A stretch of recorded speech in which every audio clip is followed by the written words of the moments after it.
Kaixo, gu laugarren mailako laugarren taldea gara. Europari buruz hitz egingo dizuegu. Animaliak arriskuan, Europa.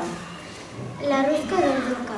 Dordokak arrautzetatik jaiotzen dira. Narrastin familietakoak dira. Dordoka hauek 2-3 metro luzera dute. 6 kilogramo pisatu ditzakete eta jazta. Hartzarrea ezaugarritzen da bere larru lodin eta trinkoagatik. Bere isatsa txikia 7 edo 8 zentimetro besterik ez. Hor zorrotzak dituzte. Ile asko daukate. Amaren tripatikan jaiotzen dira. 7 kilo pisatu ditzakete. Haragizareak dira eta animali basatiak dira. Euskal astoa. Bere izen arrunta euskal astoa da, eta zientifikoa Equus equidae.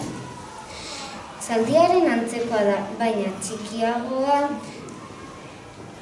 belarri luzekin eta beltza.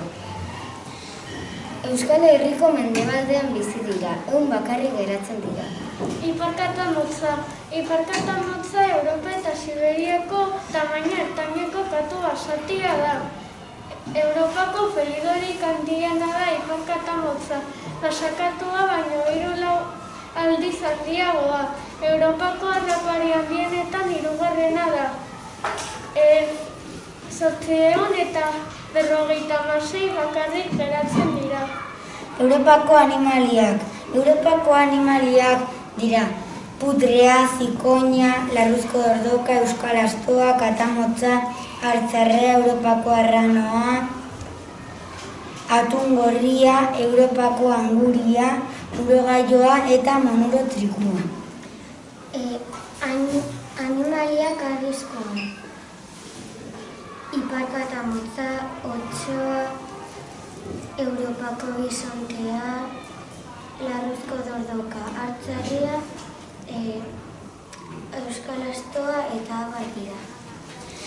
Zergatik daude arriskuan? Klima aldaketarengatik, ehizagatik, janariarengatik eta kontaminazioarengatik.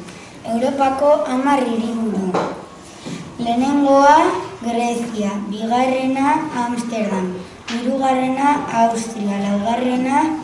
Hungria, 5. Berlin, 6. Praga, 7. Londres, 8. Paris, 9. Erroma eta 10. Madrid. Hauek dira 10 hiriburu.